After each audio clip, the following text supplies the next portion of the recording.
All right. Hey, Michael. Welcome to the podcast. Hey, Rod. Good to have you. Yeah. So Good we to be met here, I guess. in person like what 4 months ago in with the Tech Socials event.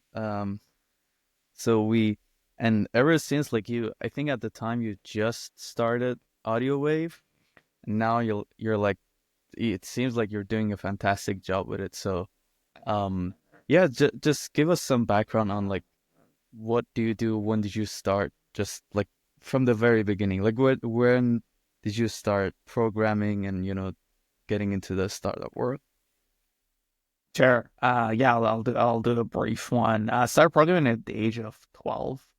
Funny enough, my friend's mom came to school and like in our elementary school, and I was like, oh, what happened? My friend got in trouble or something. And no, she was building the school's website. That was like early 2000s, and I found out that she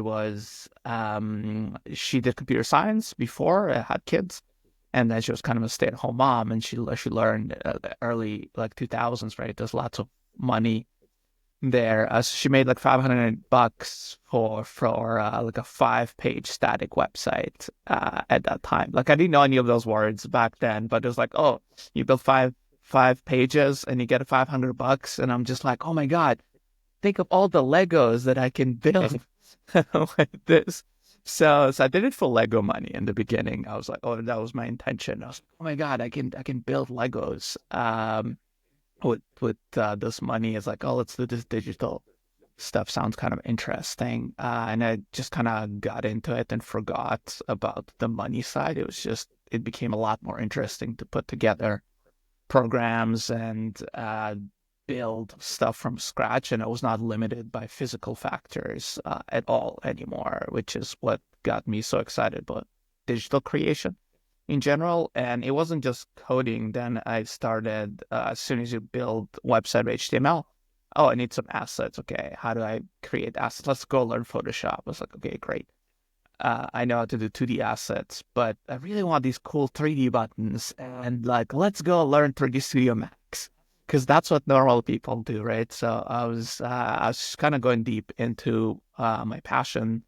Then when it was time to go to university, I had to pick what path am I gonna go down? Was I gonna do computer science, or was I gonna do 3D art kind of thing? And entrepreneurship was just never like an option that I was aware of at the time. Yes, there's a lot of cool founders that did all sorts of websites and stuff that I knew about at the time, but it never occurred to me that maybe I can do it too. Nobody told me that. My family, I don't come from entrepreneurs family, so the path was always my parents, hey, be smart, get a degree, then you get like a good job and you have a good life kind of thing. I always wanted to do more personally. I was always super competitive personally. So when I heard Bill Gates had like 50 billion at the time or whatever, and I was like, I wanna have double that. Because I'm competitive, right? So like if he has X, I want to have 2X. It's whatever it is, and that's what I wanted to do. Is I wanted to be a business person. Then I did computer science, and towards the end of my degree, social network kind of came out. I kind of started to get interested in startups and building my own things, and building teams to build my own things. In even in university, I had a group of friends are building stuff, and we would build things. Yeah, and then I went to work for the huge company BlackBerry. It was one of the first couple of companies I worked at there, and got to experience that. We were working on the prototype for the playbook, which was iPad competitor at the time. It was really really fun. And then I kind of started getting interested in startups and doing my own thing and building. And I was almost gonna drop out of school like everybody else, but then I only had like a year or two left. So I just finished my school, moved to Vancouver. I was in Winnipeg at the time, and started doing some freelance work, and worked at my first startup here in Vancouver, called Vidagami to School. private school photography, and kind of just fell into the startup zone. So did freelance for a while, worked for a couple of startups, then kept kind of doing freelance and working for startups. Never lasted very long in any of them. Like 6 months was like the most I lasted in any of them. Then started my own, kept doing freelance, started my own agency, really got interested in that. And that was my first business that was successful, that actually started. I was like, oh, I can hire my friends who were like doing startups with me for free. I can hire them to help me with design, hire them to help me with coding. And I was kind of learning all the skills of project management. Coding takes a lot of time. So at one point, I was very lacking the project management skills, and I was pretty happy with my coding skills. So I was like, okay, I don't want to do any coding for like a year. Let's do project management. And then it was kind of product management, and then it was kind of business ownership, sales, that kind of stuff. So I kind of was picking up these skills over time. And I joined another after the agency. I was kind of getting sick of client work and all that stuff. I had a founder approach me, worked with one of my best contractors at a company called, we started a company called AudioWave, or he started it. I was one of the first engineering hires. So I led the early team there, and we did B2B alcohol sales. We created an e-commerce platform for that, and management platform for all of their sales that they're doing, like selling to bars, restaurants, liquor stores, and so on, as the sellers of alcohol. So that was really fun. I lasted there almost 2 years. That company got sold. So that was the first startup exit I've seen. I was already gone by then, but the startup sold. And it was only like 3 years that the whole thing was sold. And I was like, wow, that's pretty amazing. Then it was 2021 was the end, towards the end of mid-pandemic, I should say. And started doing indie hacking at that point. I was like, okay, joined another big company for a couple of months, 2 months. Then I was like, screw this, I'm wasting my life. And left to kind of do my own thing again. And that took a while. I was experimenting with a whole lot of things. Really found the design community was a great community. And then I was like, okay, let's go look for a co-founder because I can't do this by myself. I had a few co-founders for a few other businesses that I kind of skipped. It wasn't my first attempt, but this was my first success there. About to be my first success was independently. So I found a co-founder, we clicked really well, and we built this idea that I had. We brainstormed ideas, and one of them was that I had was ability to export GIFs and videos out of Figma. I did a bunch of research ahead of time and found that was a need. And by research, I mean like I went to the Figma ideas, sorted it out by the most requested one, looked through them like one by one, and that was like number one or number two, and it sounded interesting and technically difficult. And we wanted to test our co-founding relationship, so we hacked at it. We had no idea that people are gonna. Our thesis was people want it. We don't know if they were willing to pay for it, but they want it because otherwise they won't be requesting it. There's good distribution and the Figma plugin ecosystem. So let's take 3 days, go to a WeWork, and hack away and see what it's like working together. And that's what we did. Third day, we published. So I did a quick video published it on Twitter, and it went viral on Twitter. I was like, holy crap! And people were asking us for the links, and they kept. We're just waiting for a review from the store, which actually took way longer. It took like 2 weeks, I think, at that time. Which was way too long. So while we were waiting, we're like, people keep asking us for the link. We put on Gumroad, gave them a download link. And also we put in pay what you want kind of thing. And people actually paid, which surprised us. We had 274 beta users like within the first month or so. And people paid. It was nothing. It was like $55. It was a proof of concept. But like people paid $1, $2, $10, and we started talking to them. and kind of understand the pain points. It was super technically challenging. The first prototype was really, really simple. It was generate a GIF and do super basic animations, just linear transitions, like nothing in there pretty much. And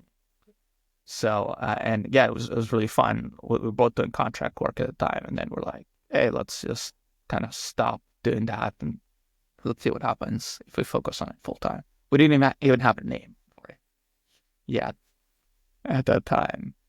Uh, so that was really fun, and we were working like 24 hours a day. Like, it was crazy. We were working like I remember when we so we did Gumroad at first, pay what you want, and then we're like, okay, let's see if people are willing to pay monthly, and let's pin it at like $10 or some other plugins that did about 10. It was $9 actually, because we didn't want to cross the 10. So it's like, yeah, let's do $9 a month and see what's going on. So I was implementing the payment processing.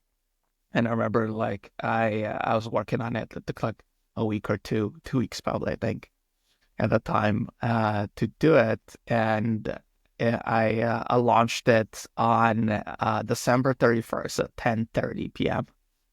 That's when it went live, when I pushed, and then I went to party for the New Year. And then 2 days later, we had our first like monthly subscriber there, and it kind of like in 2 months we had like $1,000 or so, and we kept kind of growing and trying to raise money and figuring things out with that business. And we always thought we need to do something else as well, so we kind of started looking at AI video animation AI stuff, and we're like, yeah, let's try raising money for that. We went to Config. So one of our biggest fears was that the business is gonna die because Figma is gonna build it. Right? I think a lot, and it was a legit risk there for us.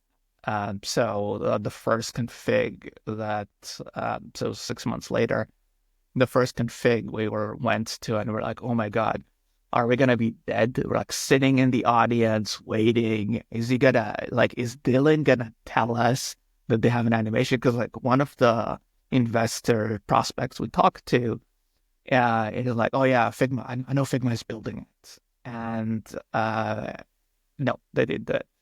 They didn't that year. They didn't do it this year, and I don't think they're gonna do it because they're so busy with trying to catch up with what's going on with AI and development and AI. Like they need to stop Cursor from eating their lunch right now. Like if they're looking anywhere else, they're looking in the wrong places. So that's what's going on the competitive side of things. But at that point, we were like, okay, we're relieved, but we still need to. We're kind of, how do we grow beyond this point? We need to raise money. We need to have an interesting story for investors. We're still like raising money. We got a couple of offers we turned down at that time because our competitors raised a ton of money. So like I'm talking about like $40 million. Like, so that's what, and I've never raised money before, right? So I have to go from like zero to like eventually be able to go to $40 million dollars, and that was a tall task, to be honest. Looking back, I would probably do what Paul Graham just says, just do it really fast and take the money, and don't go wasting your time shopping for deals. Like, your job is speed in the beginning, right? So anything else just slows you down, and fundraising is actually not built well for that, and investors don't understand that. So you have to understand as a founder that if you are going to go raise funding, like everything needs to keep going up like this. You can't take your foot off the gas. And help Simon, the co-founder, with that. So we're trying to raise. We raised a little bit of money from friends and family. Everything was going pretty well, and then we just had a falling out with my co-founder, and he made me an offer to buy my shares, and it didn't want to work with him anymore. So I took his offer, And that was the beginning of this year. And then, so in 12 months, we went from zero to $10,000 a month, from 0 users to 100,000 users. So it was pretty crazy. We're like really busy the whole time. It was really fun. Just the end wasn't as fun on the personal relationship side, but the business was great. And then the customers, I loved them, and I'm still in touch with a lot of the customers. My job was like the CEO and raising money and talking to customers, and I was doing all the technical work as well. But I actually love coding. Uh, yeah, I love coding. I love sales. So two things I love doing in life. And I can do marketing, but I don't have the patience sometimes for marketing. But I'm pretty good at it Cool. to a degree. Cool. So, yeah, got it. There's so many things I can ask. So, so actually, I'm bringing your co-founder Sohail on the podcast in the coming days. So, would be nice to get also his ideas on like how this business went. Um, so, what is the so you sold? Did you also sell your agency at the time when you started? No, I didn't sell the agency. It was just kind of just fizzled out the agency. I kind of kept it as it's still an entity, a business entity, and I put all my projects under there. But no, I did not sell it. Cool. So, what's the process of selling a business? So, like, I've never sold any businesses, so I'm curious to know like what happened. Like, do you have to wait for others to approach you, or like you reach out? Like, what's the process? Yeah, so it's different selling a business and selling it to a co-founder. It's pretty common to have a co-founder conflict. I found it out later. It was never going to be a fit anyway. I realized that much later, and we were never aligned. Right? It was like an experiment, and then I just kind of picked up really fast, and we talked about what we each wanted, but we wanted very different things, I think. And that's what I kind of realized towards the end, that it was just never going to work. It was just not so it was the best solution at the time for a very bad situation there to have. And yeah, so the lesson there for me was just be really, really careful with your co-founder. You don't really need a co-founder, to be honest. And a misfit with a co-founder is the worst thing that can happen to your business. Like, it's better not to have one than to have like a bad fit. So you have to be kind of super honest from the beginning. And we also had too much overlap of skills. He was also a technical co-founder. So I think that was just that was a problem in different worldviews and needs. So yeah, and it happens a lot, unfortunately. So be careful, I'd say. I see. Cool. So, what is your process? Because now you're doing indie hacking, and now I do want to get to AudioWave shortly. But what is your process when thinking about an idea and whether you want to work on it? I do want to add a bit of context here because I've I've tried to do indie hacking, and then one of the things that I've always noticed is that so there's this belief that as you alluded to, you have to ship fast, you have to just like be scrappy, just ship it. And then, but also a lot of the tools that I use on a day-to-day basis, they don't look scrappy. They don't look like they were shipped fast. Like, um, and one of the things that I noticed with a lot of indie hackers is that they're just trying to do marketing. They want to do the ship fast thing, but their product doesn't have a good quality. But if they want to spend so many time on making the product great, they don't do the ship fast thing. They might build something that people don't want. So what are your thoughts on that in general? Yes. So this is really interesting, because I consider myself a product guy. I love product. I love the quality of the product. It's a business is almost just an enclosure for a great product to me, and that's what I cared the most about. I'm very proud of the product that we built, and if the answer is no for too long, then maybe it was time to move on. And I wasn't proud a lot of the time for the product that we built at Creative Flow in previous company. Right. And that was like eating away at me. So we were at odds with my co-founder there at the time. And I want to build a better product this time around as well. So that's part of why I'm doing this myself now, and I can do a better job with somebody who aligns in that view. So you have to find the co-founder aligns with you if you're going to do co-founder.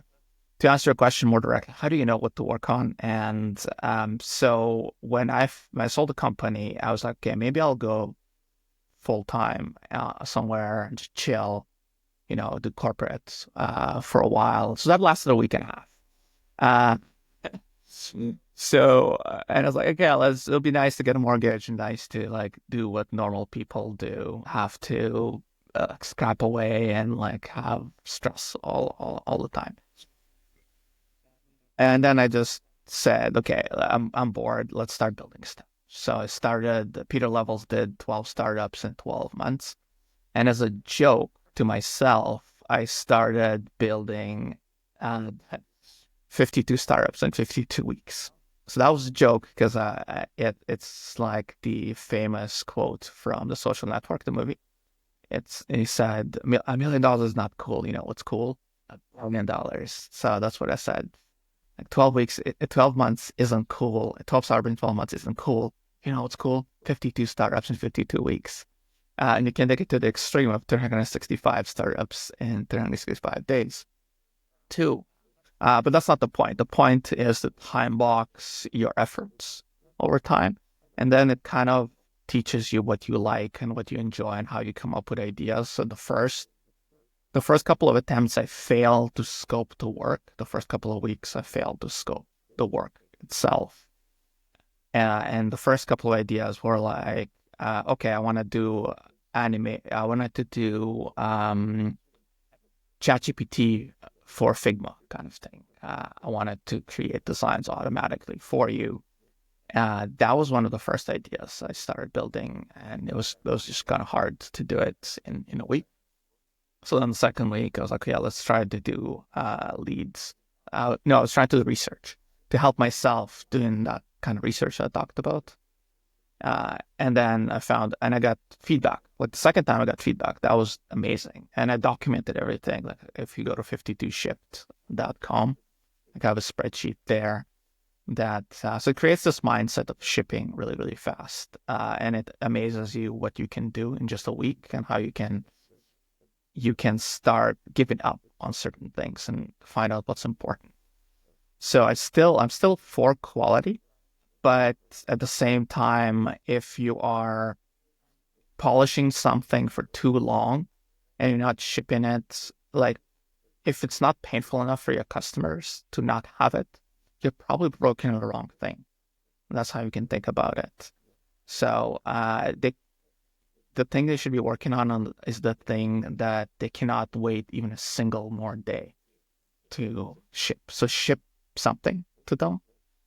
Just like the dumbest thing. Like for example, like say you're doing a product and your customers are starting to have like a lot of items, whatever you're building, and you need to introduce a search. Right? You can spend like a week on search there, but what if you just spent like a day on search and just built the very basic search, pushed it up, and you keep working on it, and the next day you do it like something else.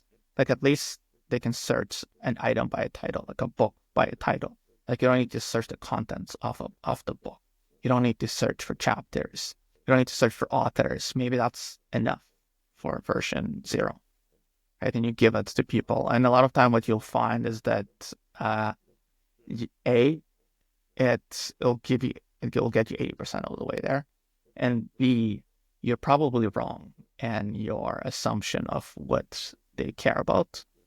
So ship it, see if they care, if they complain about stuff. That's a good indication that, hey, I should improve it over time. So so people will tell you with ideas, you can always give up on an idea. And I think a lot of times you should, but that's not the question. A good question to ask yourself is, when do I give up? The better question is, what will keep me going? That's a better question, because the why, when should I quit or should I stop working on it? You'll always find an answer for that question. But what will make this great? What will make this product interesting to me? What will make me keep going on this is a much better question. It'll focus you on things you're interested in and pull in the direction. So you can always do another angle on a product as well. So that's the other thing. And people messaging me about the product gives me motivation. That's what motivates me, feedback from people. If nobody cares, it's easy to give up. If people care about it, then it's harder to give up on something that thousands of people, tens of thousands, hundreds of thousands of people using. You're not going to be asking yourself that question. You'll ask the opposite question. It's, how can I do more for my customers? So. Cool. Yeah, that basically answers my question. It's you want to ship fast. So in the search example, you want to ship the search functionality, and not spend weeks on making it the perfect feature in your app. But then you also want to iterate on it once you get some feedback from the users that that this is needed, so you can justify spending time on that thing. So this is good. And another aspect of it is so ideas come from only 3 different places in general. They come from looking at an audience. You pick an audience, car salesmen, musicians, designers, developers, and you start looking at problems that they face to come from there. You can start with a problem that many people have. So, for example, listening, having audio that you can listen to for a book or something, like a problem. And it can also come from a solution. So there's something new in the world, like agents, AI agents, and you start looking at AI agents and what they're capable of. But at the end of the day, all 3 things need to converge into one. So it's a Venn diagram that of all 3 things together, and then right in the middle. So you have to have the audience, you have to have the problem, and you have to have the solution. And you have to that's product market fit for you. So the better you can define these things, the better the product market fit that you will have. And for me right now, so for AudioWave, so I tried all these ideas, right? And a lot of them didn't go anywhere. It took 16 weeks and 12 projects to get to the first $1 of MRR. And the first $1 was from AudioWave itself, a product I wasn't going to even build exactly. I randomly stumbled upon it through, I bought a book from Peter Levels. I bought his book. I was going to listen to it on my iPhone using the built-in text-to-speech on the iPhone, but it didn't work.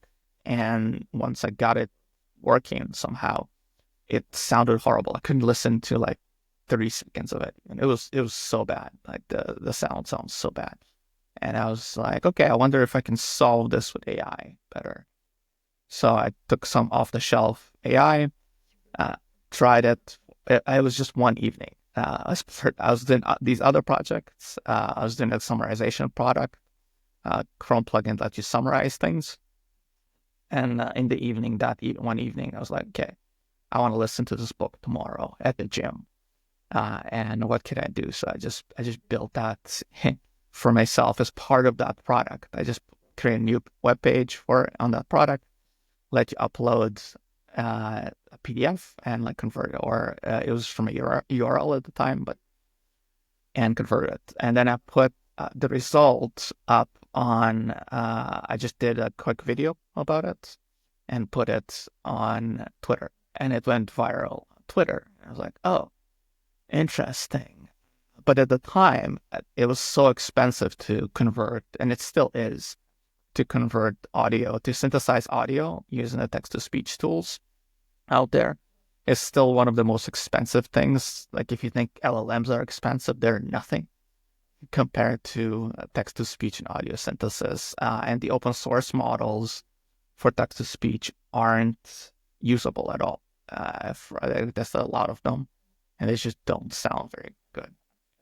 So I kind of parked it, talked to my friends about, and one weekend I was hanging out with a friend, and so it comes kind of, these things happen randomly sometimes.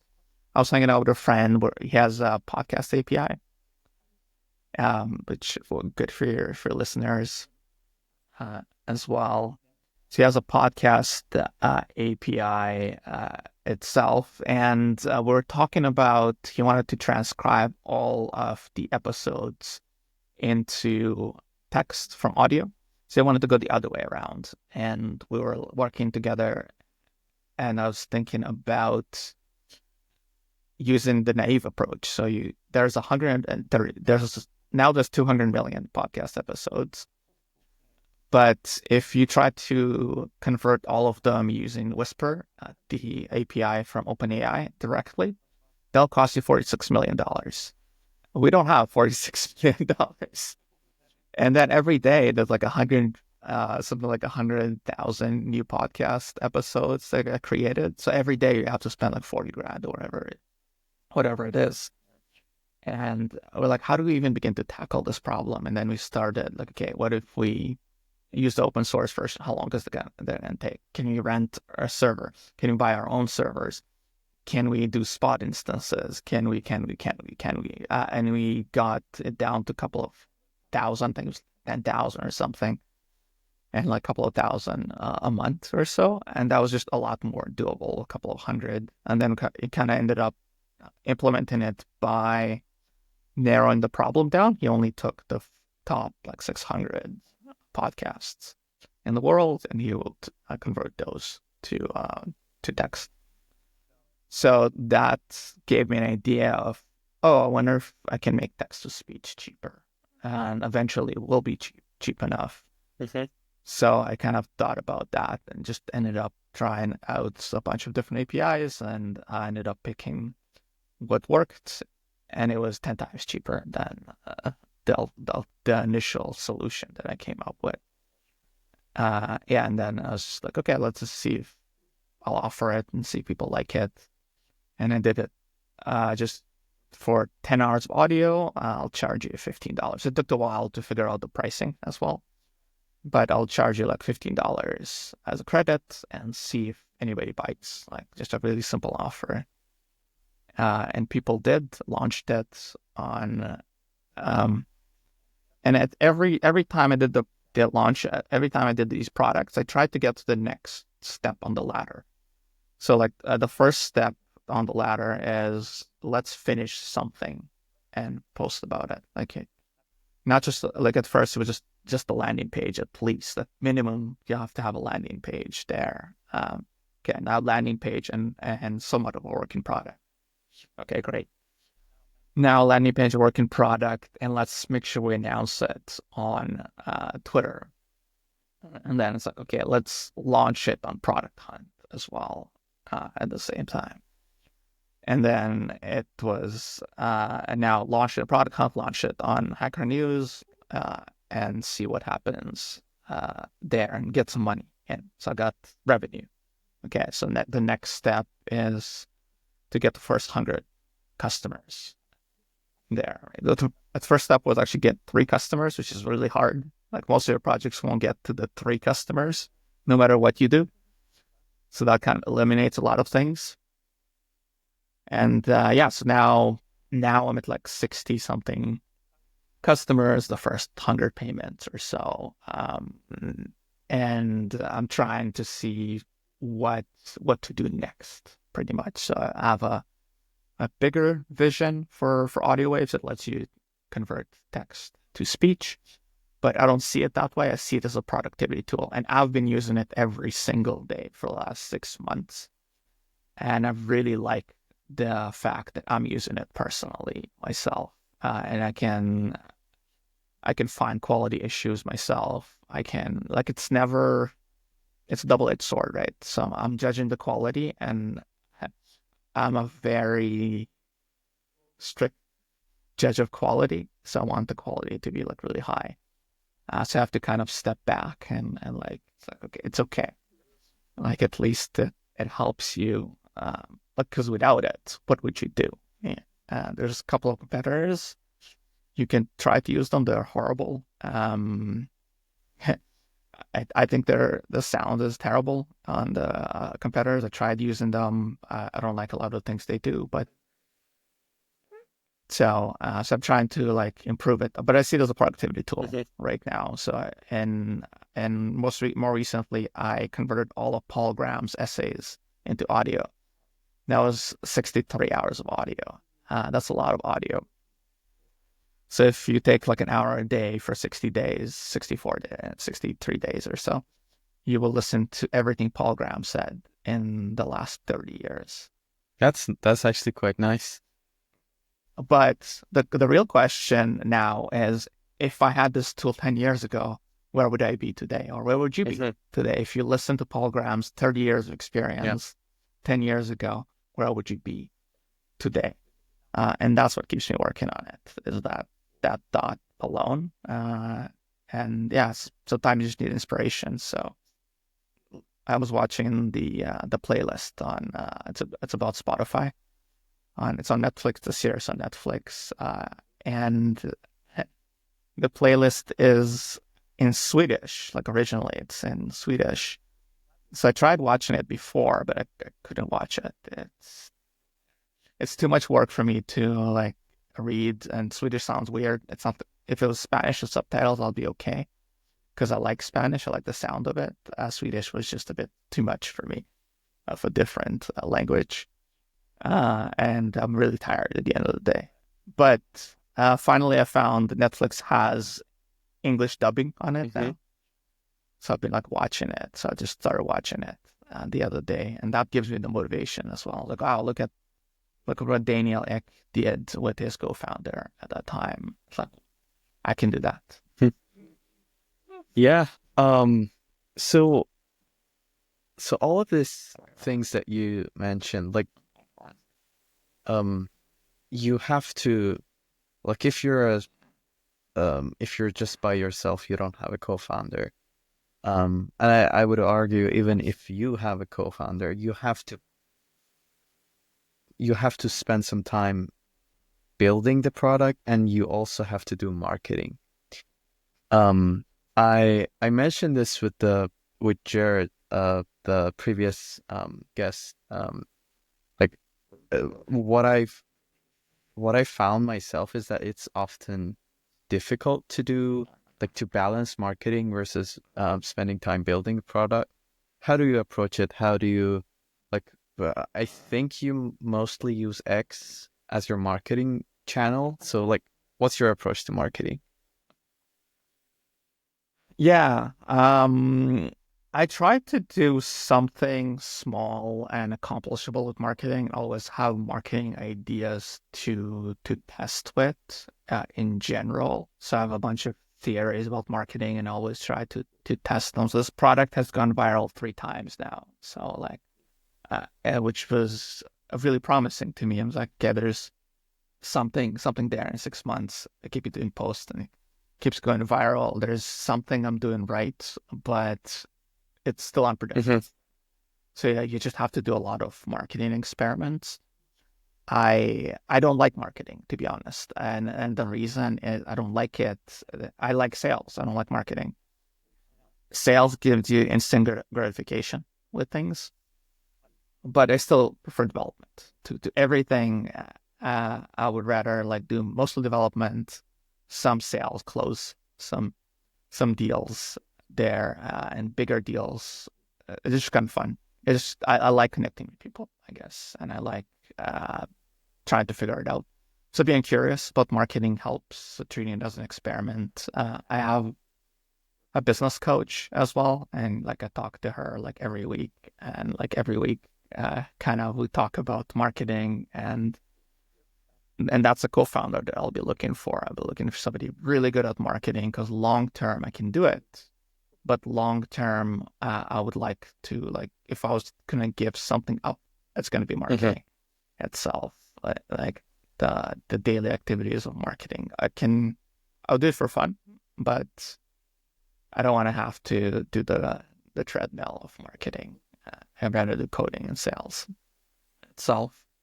So I haven't found a good balance yet. I'm still figuring it out.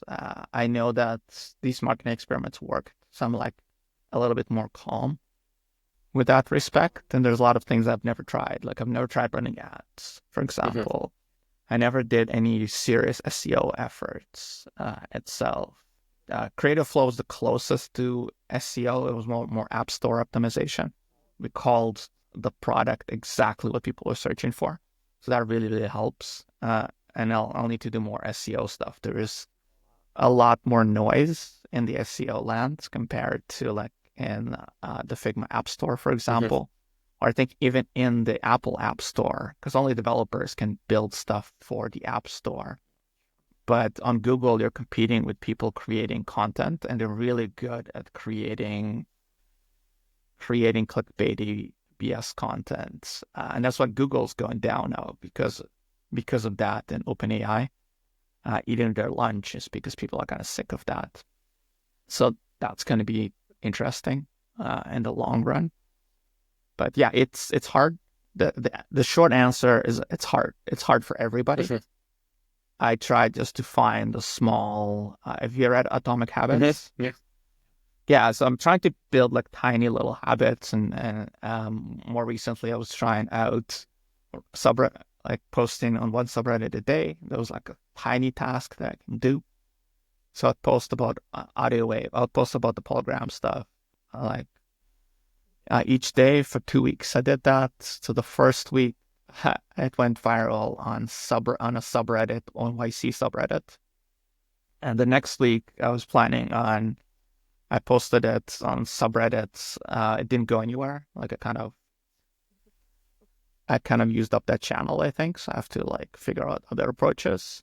And I posted it on Hacker News, where it went viral a couple of months before when I announced the product. But nothing happened on Hacker News. Like, so sometimes, like, I was expecting a lot of visitors from the Hacker News post, because I'm like, Paul Graham, come on, it's like, this is Paul Graham, literally the person who created Hacker News. Here's a more accessible way to listen to everything that he said, and maybe I just did the title wrong. Maybe it was the wrong timing. Maybe the one person that upvoted normally just didn't see it at that time, and it didn't get that initial traction. So a lot of variation there. So I think trying out a bunch of different things, having theories. Affiliate marketing is something I wanna try a lot more of. Getting in front of productivity hackers, productivity gurus. That's where I want the product to kind of live, in the productivity space. So those are kind of getting press. So there's a lot of things that I haven't tried yet that I would just super curious to try, and relaunching the product itself as well. So I have a mobile app. And this is something useful. So X is one of my big platforms, but so is LinkedIn. I tried Blue Sky. I don't have enough people there yet. I don't get the engagement. And I don't get engagement on X as much anymore, except I posted a video of the mobile app, and that got a lot of engagement. So a lot of people are really interested in React Native, really interested in animation, and the algorithm pushes video content. So I'll be pushing a lot more video content, hopefully, in the next little while. So that'll be my kind of marketing experiments. It's just trying to create more video content in there. Mobile app is great because there's animations. and there's things moving on the screen. So it's just much more interesting to look at than a desktop app in general. Yeah, so great. What is so I know that you had you spoke briefly on like doing some product launches on Product Hunt and Hacker News. And I know you had an unfortunate experience with Product Hunt. I think, yeah, your product didn't Yes. get featured, and for some reason, I've always had a good experience with them, even though my products weren't like really. They were just like experimenting with things. Like I haven't put in like months of work into something. But yeah, what was your experience with that, and also like do you have any advice on just launching your product? Arrive with low expectations is one of my advice there.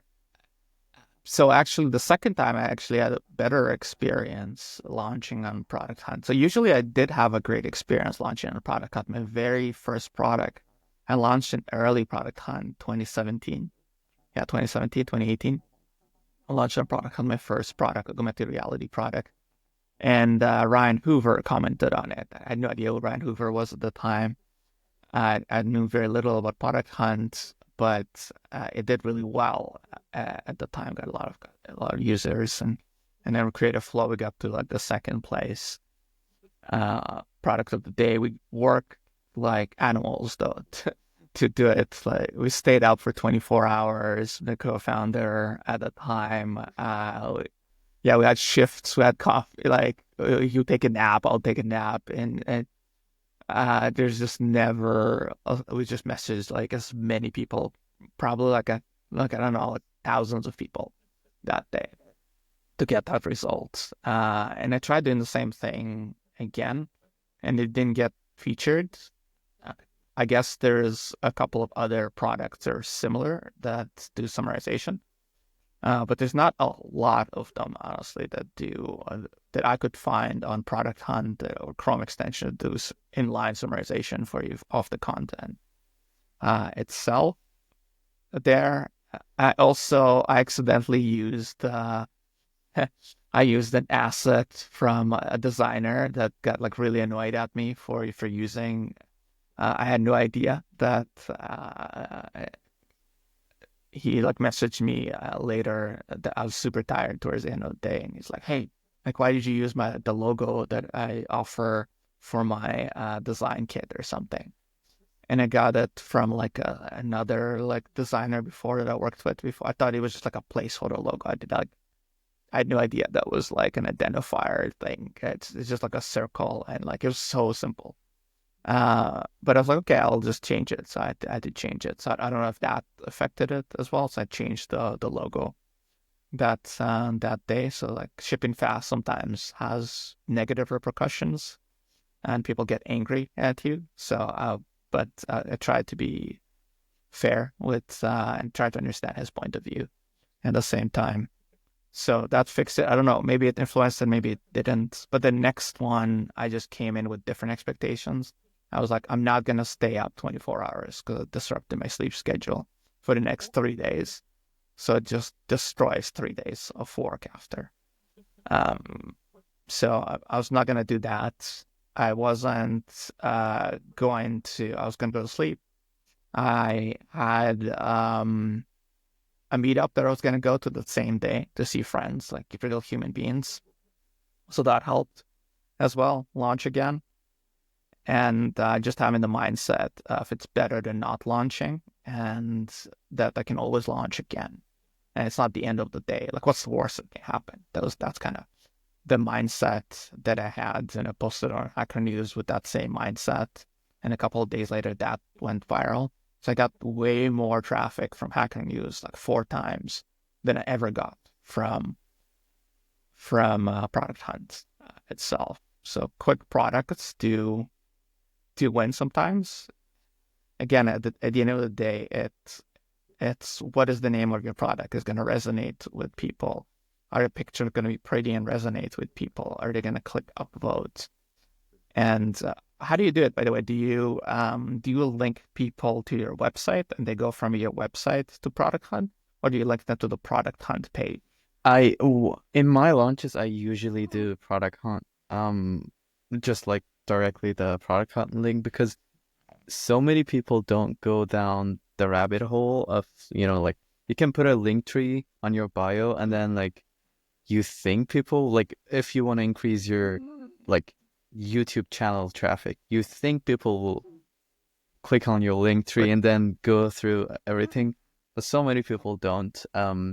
So I guess the best thing is to just like pick what is your highest priority, and then just put that link. Um, yeah. So that was my experience. How much traffic do you get from your Product Hunt launches? Um, I mean, last one was many months ago. Um, but I think I got about a couple hundred upvotes, maybe 300 if I'm not mistaken. So for yeah, And what was the traffic? the traffic was for me it was less than 1,000, but definitely you could see a high spike in the analytics, like Vercel analytics. So yeah, but again, I didn't put like those were, um I made like a to-do app in a hackathon.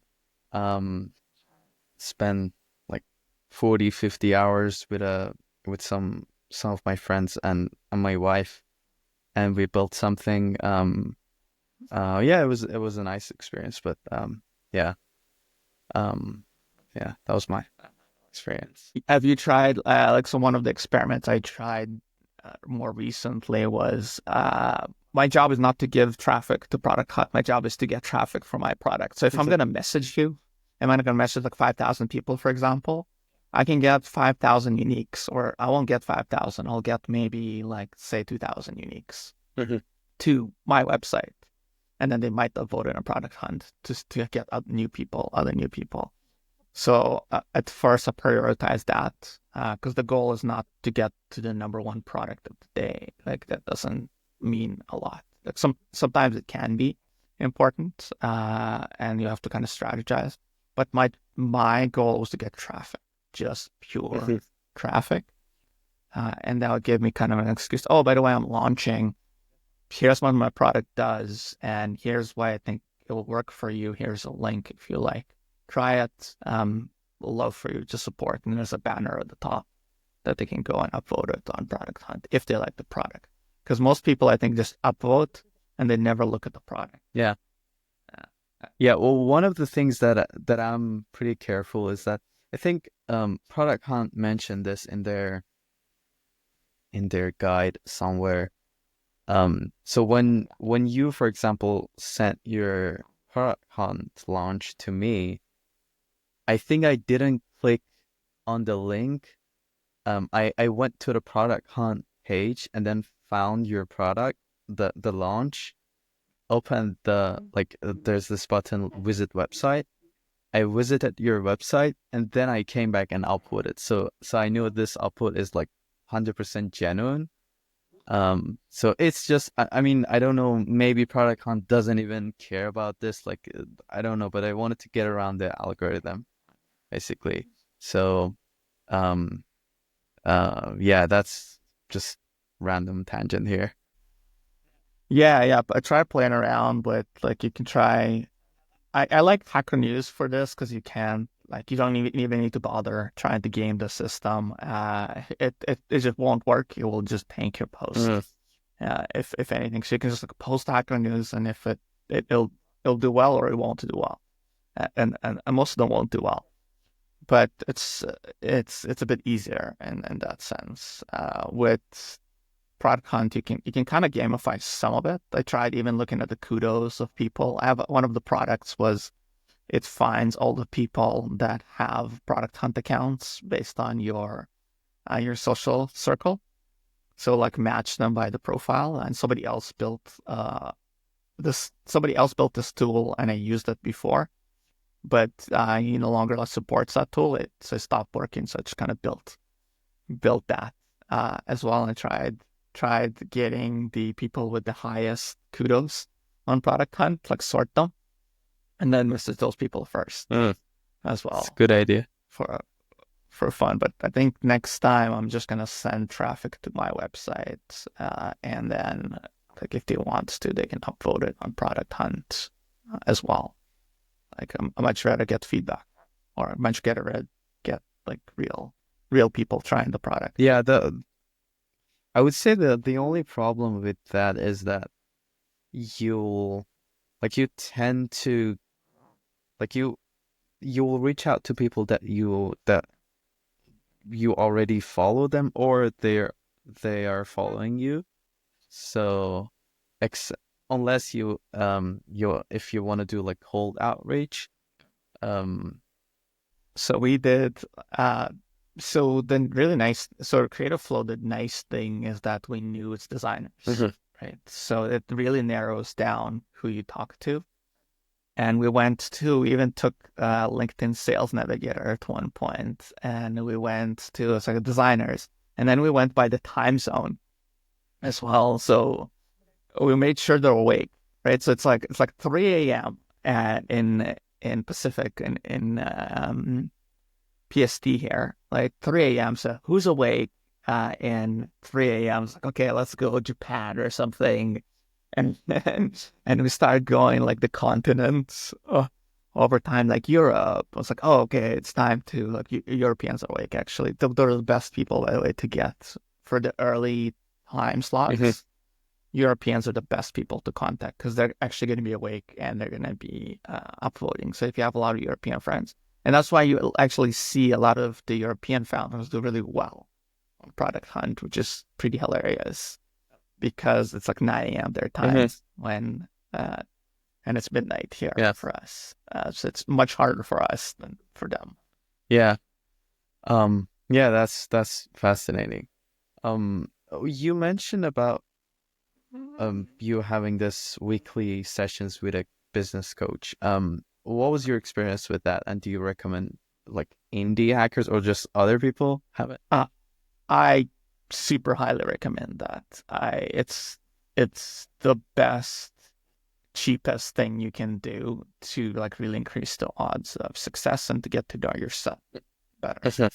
as well. Like I wish I had it when I was doing Creative Flow because that would have it'll probably solve a lot of the problems that I had with my co-founder because it's somebody else looking out for your interests because the company is not looking out for your Mhm. interest as a as a founder. A lot of times, the company has its own interest, and each co-founder have their own interest in general. And sometimes, a lot of the times they align, but they don't necessarily. And something that like investors don't tell you how to take care of your own financial well-being. Mhm. Like they just assume that you're financially savvy with personal finance, but I don't think that's the case for most founders. They're not money. Like most investors are money people. Most founders are just builders. So and creators that they don't think about it in these terms, but it can make a huge difference for you financially if you think about them, and helps you manage energy and just have somebody to talk to for, that's just kind of openly on your side, like the real problems that you have. You're always selling as a founder. Like you always have to be like on a different level, and you have to have somebody to have an honest conversation with. And it's nice to have consistent conversation with somebody that's like even with your co-founder, you can't have those conversations Mhm. sometimes. It's because like if you're at odds, like you want different things, can you talk about it? Yes, you should, but like you need to figure out first what do you want, It and seems you like start talking a about it. kind of like a therapist It who is. also like deeply understands founders. Um, and also it might, weirdly just, like when you go through like a therapy like with your wife, then, you have like conflicts with your wife, and then like the therapist acts as a mediator. Um, so it I don't know if Yeah, now I'll give you a super specific example. So I have a session on Monday. Again, every Monday I have a session. But the last session, I was kind of started talking. Okay, I started like I know what I want to build. I know I don't want to do these. I don't want to have a job anymore. I don't want to do consulting. I'd rather raise money and I just want to go faster. And I need a co-founder to help me. Like co-founder really helped me do that. And the right co-founder again, and like I need to start searching for them. And she asked me, well, who do you want as a co-founder? I said like either somebody like super technical again, like super technical, or somebody that's really good at marketing, like lives and dies by marketing. And she asked me, okay, so if you do get the technical person, like, are you going to get another co-founder that's marketing? Like, who's going to do the marketing? Because like every time I talk to you, you just like, it's a subject you keep like, you need to do, but you don't do it, or like you avoid it. And it doesn't give you energy. Like it doesn't give me any energy as well. So she made me kind of realize that. I was like, oh, and it's like, I can do the marketing for the short term, but do I want to do it long term? And the answer is no. I don't want to do it long term. It doesn't give me energy. It's terrible thing. So I'm like, okay, let's find somebody. I only ever met like one person who's like really, really good at marketing. And she has like amazing energy. And like I messaged her. I don't know if she's in the right, if she wants to do it yet. She's doing her own thing right now. It's also hard to catch people in the right time. I think. So like stuff like that, asking you great question. Nobody asks me that question. And I never considered, I was like, oh, maybe I need 2 co-founders. Yeah. Yeah. Great, man. What is your advice, just like in general, for like indie hackers these days? It's uh, whatever you want to work on, like you pick an idea and then like you see 10 different companies are doing it. Often they've already raised and they have a team working on something, and then you're just you're a solo hacker.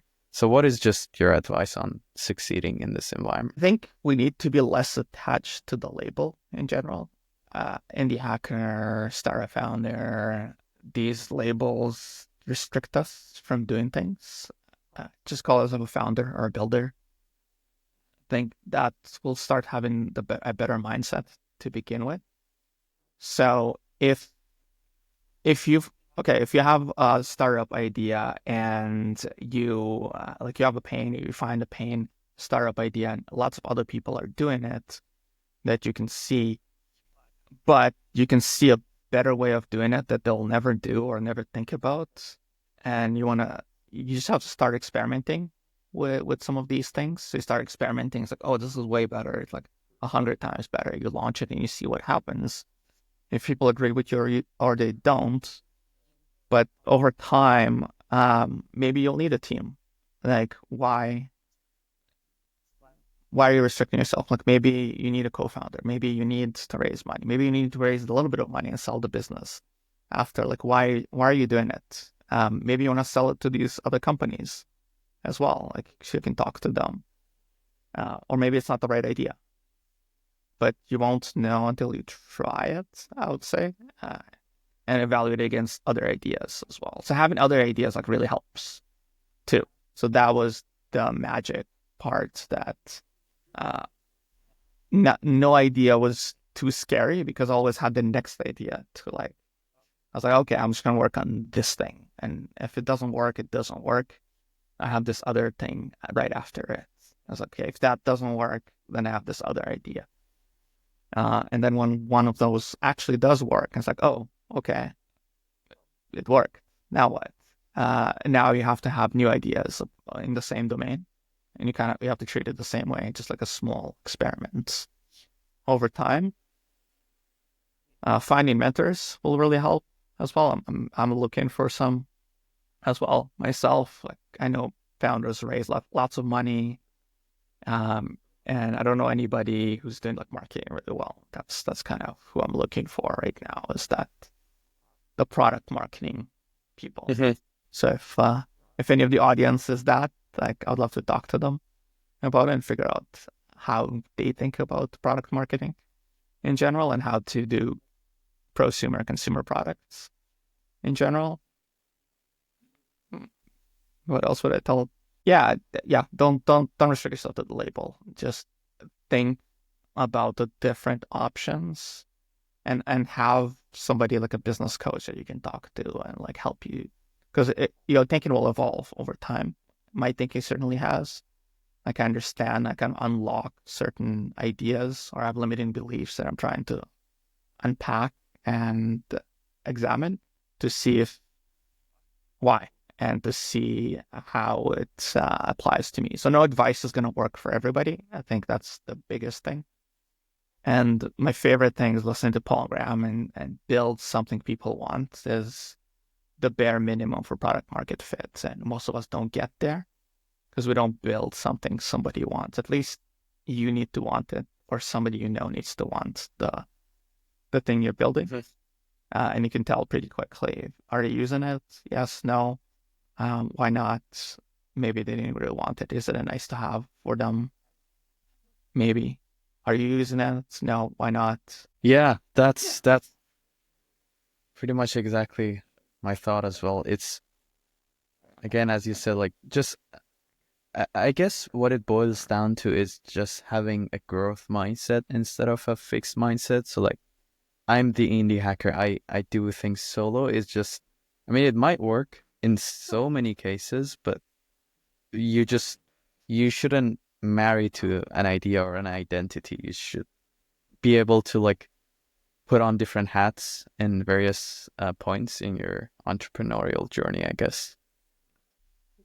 Yeah, and again, a good question, because I had these questions myself, is so one question you can ask yourself is like, I don't know if I can do this by myself. Can I do this by myself?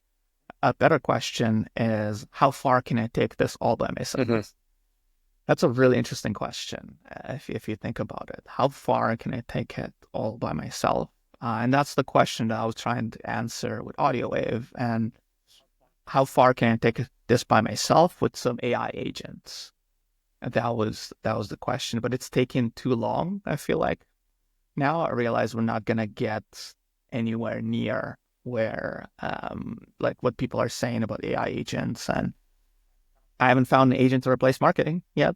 Like zero. Like all the marketing, this billion marketing products, I've not found a single one that's useful for me right now. I would love to find some, by the way, if you have any recommendations, like simple tools. So if indie hackers are listening to it, please build some of these things because I really want them.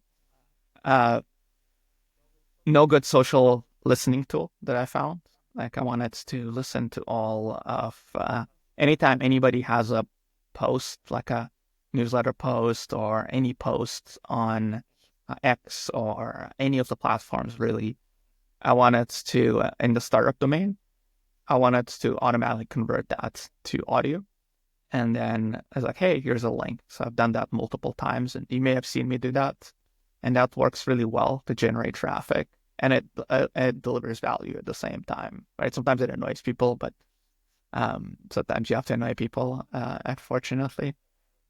But I think it delivers more value than, but I haven't found a systematic way of doing Hmm. it. So if somebody can build it, that's a tool that I'll pay for, like today.